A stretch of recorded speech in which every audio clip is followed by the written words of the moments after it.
Good morning, Vikings fans. Welcome to the Yellow Horn. I'm your host, Chris, and today we looked at that embarrassing loss last night.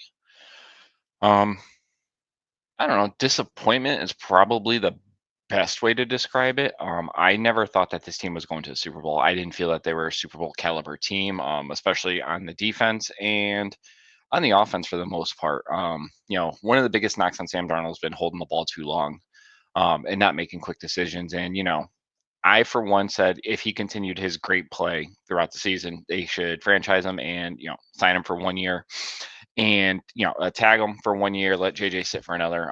He proved the last 2 weeks that that's just not possible. Um, he's not that guy, and he wilted on the biggest stage. Um, but I just never felt that this team was a Super Bowl caliber team.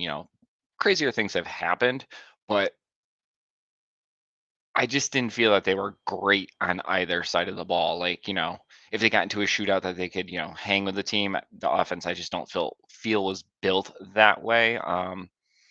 When you have something like a shaky offensive line and a QB that holds the ball long, and from what I can tell, like a lot of long developing plays, it's just not a good combo. And on the defense, they're old. They're old and slow, and Flores was able to cover up a lot of that this year. But once again, they were exposed.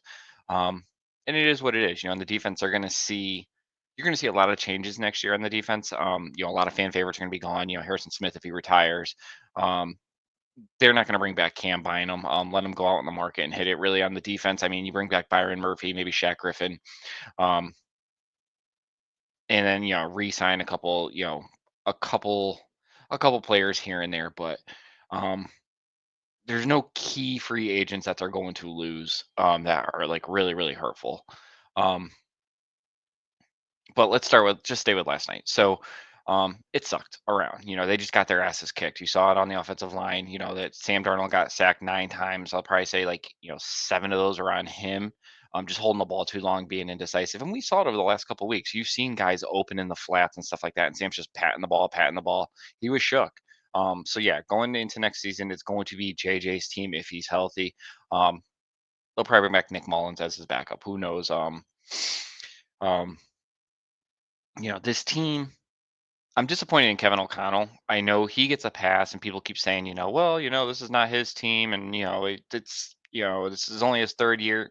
He's got to take some of this blame. I think it was Purple Persuasion. I think posted he's 1-5 in January games. His team does not come out prepared for big games, and that's on the coach. And last night they just looked lackluster across the board. Um, so I For me, you don't extend him. I want to see another year of him and Kwesi to see what they do.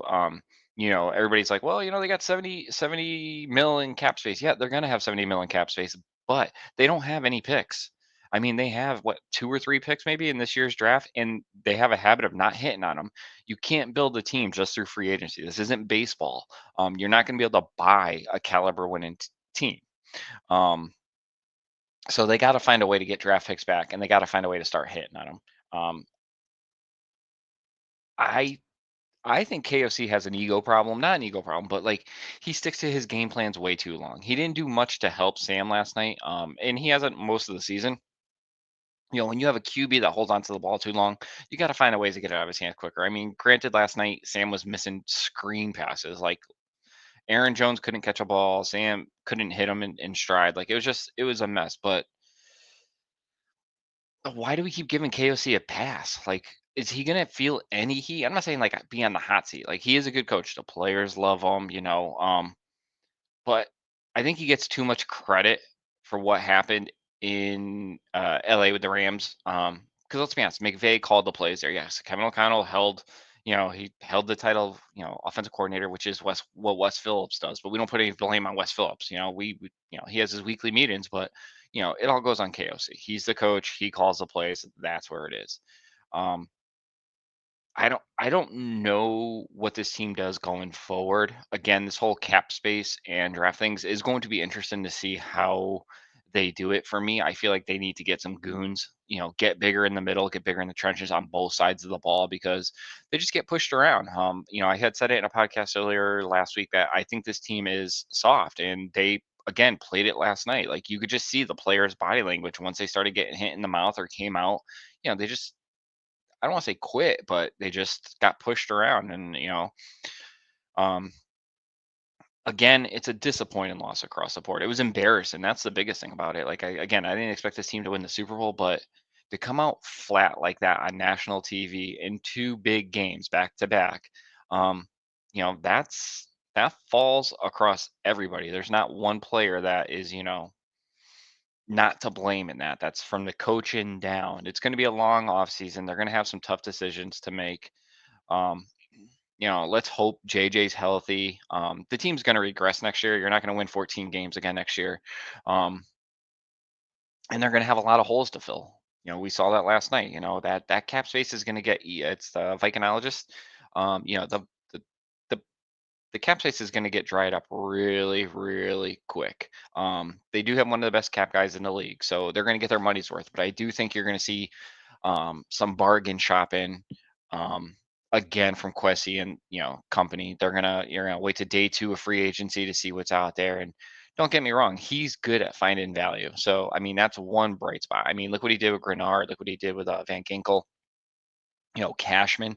He can find the pieces. I just wish they would hit on more drafts because that's really where they're going to get the most value. You get more of these rookies, on those 4-year deals next to nothing, in the world of football. And next year is going to be a little bit different. It was really tough to see on the defensive side of ball. They had to scramble quickly. You don't foresee losing one of your players in a car accident. Kyrie, rip. Blackman going down with an injury. You don't, those are the type of things that happen, but you don't foresee them. So, for me, let's see what they do again this year. This is when they have all the chips, all the Kevin O'Connell apologists, saying, he hasn't had the money, he hasn't had the tools. Well, now you're out of excuses. Let's see what next year brings. Um, Focusing on this season, it was a fun season. The team overachieved. I wish they didn't come out flat, but it was still fun. I know I'm super negative. If you follow me on Twitter and X and all that stuff, about the team, and that's only because I hate sloppy play. Um, when you can't execute the simple things, that's what drives me crazy personally. Um, And that's what we saw last night. That's what we saw in the Detroit game. It's the simple stuff. I don't care if the team loses as long as you put up a fight and play well. You show up.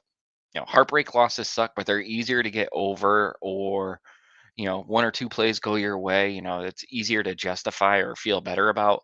There's nothing to hang your hat on from last night. Like, oh wow, they went 14-3. They're first team in 14. First 14 team to make to be in a wild card game and blah blah blah blah blah. Like, I don't hang my hat on that stuff. I don't hang banners for that crap. You know, Come out and play. Play like you want to be there. And last night they just did not do that. They were flat. But it is what it is. It's still fun. I had great time interacting with everybody that interacted with me on Twitter and X. The videos will be a little bit less coming, with the off season coming around the corner, but it was still a fun season. I enjoyed it all. Um, and I don't know what my next video will be. I guess maybe for the playoffs. For just see what happens. Um, but with that, Skull Vikings. See everyone soon.